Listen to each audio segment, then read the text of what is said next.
Welcome back, everyone. The Trump administration just celebrated yet another win as the Panama Canal is now under the control of, no, not of the United States, but more specifically, of BlackRock. BlackRock is the top asset manager in the entire world, and it now announced its acquisition of two key Panama Canal ports, Cristobal and Balboa, as part of a $19 billion deal. The deal was made with the Hong Kong-based CK Hutchison and reportedly includes over 40 additional ports. So this means that BlackRock will now control more than 40% of all shipping container traffic that goes through the Panama Canal.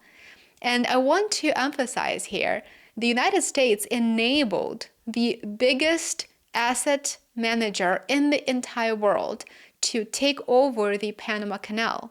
It's not the United States owning the canal now. It is a group of extremely wealthy and well-off individuals who have been enabled to do this, to make this deal. This is not U.S. infrastructure. The Panama Canal is not part of the U.S. infrastructure. It is private property, and it doesn't belong to the United States. My administration will be reclaiming the Panama Canal, and we've already started doing it.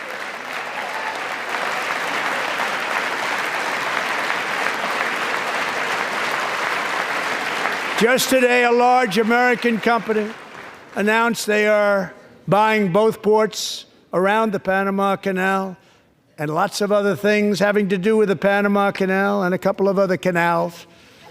The Panama Canal was built by Americans for Americans, not for others, but others could use it. But it was built at tremendous cost of American blood and treasure. 38,000 workers died building the Panama Canal. They died of malaria, they died of snake bites and mosquitoes. Not a nice place to work. They paid them very highly to go there, knowing there was a 25% chance that they would die. The most expensive project also that was ever built in our country's history, if you bring it up to modern day costs. It was given away by the Carter administration for $1, but that agreement has been violated very severely.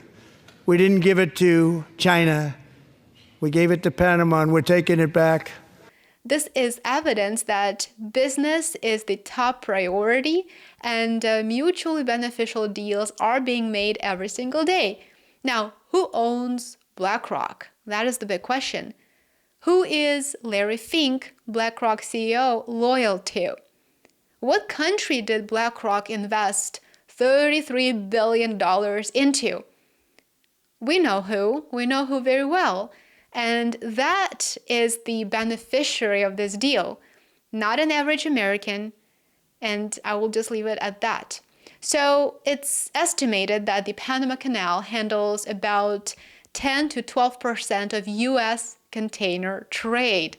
This includes both imports and exports, and the percentage could be higher for certain regions, for example, the U.S. East Coast. In recent years, approximately 12,000 to 14,000 transits have been made through the canal every single year, with significant container traffic, including bulk goods, liquefied natural gas, agricultural products, fertilizer, and petroleum products. So those are being transported through the canal. The United States is one of the largest users of the Panama Canal, with a significant volume of imports coming from both Asia and also Latin America.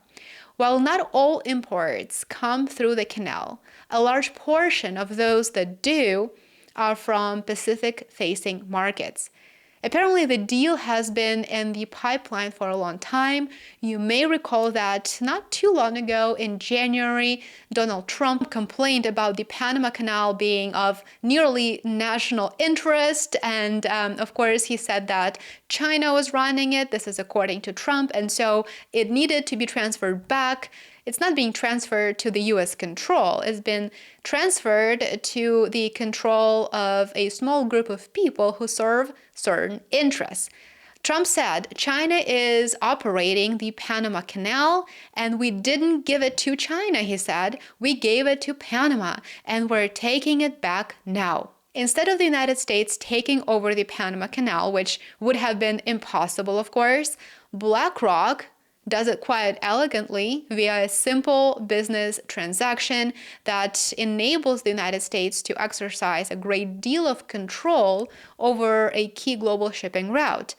BlackRock CEO Larry Fink worked closely with the Trump administration to secure this deal and to make it happen. According to Financial Times, to navigate the potential political fallout, BlackRock chief executive Larry Fink briefed senior leaders in the Trump administration, including the president, says Financial Times, to secure their backing for the takeover. One of the people added that the consortium would not have gone forward with this bid if they believed that the United States government would not support the deal. The Republican Party repeatedly positioned itself against BlackRock. If you recall this, you know there are multiple times when they have been against BlackRock. Now it is clear that when circumstances are right, when certain people are able to benefit from these circumstances, concessions can be made in business and in politics, and those who attacked each other yesterday will now hold hands today. Now, let me give you an example. Here's a post by VP J.D. Vance where he openly says, quote, BlackRock is engaging in illegal and immoral conduct. Those are his words. Take a look. He says there are two schools of thought within the GOP on BlackRock. The old guard thinks they are creating value and need to be rewarded with tax cuts. I think, he continues, they are destroying value and are engaged in illegal and immoral conduct. He then concludes, they need to be dealt with accordingly. So my question to you, J.D. Vance, is what changed? Why did you change your opinion? Why did the Trump administration facilitate this deal if you believed that BlackRock was engaging in immoral and illegal conduct? And so the way that they are being dealt with now is, of course, they are being given not only tax cuts, that's not enough, but also they're being given an opportunity of a lifetime because the Panama Canal is a strategic transit point, and this is an opportunity of a lifetime to strengthen ties for BlackRock with the government and to enrich themselves and, of course, anyone who's involved. So this is just business. Now, the Panama Canal has a really interesting history, and it's always been in the U.S. periphery.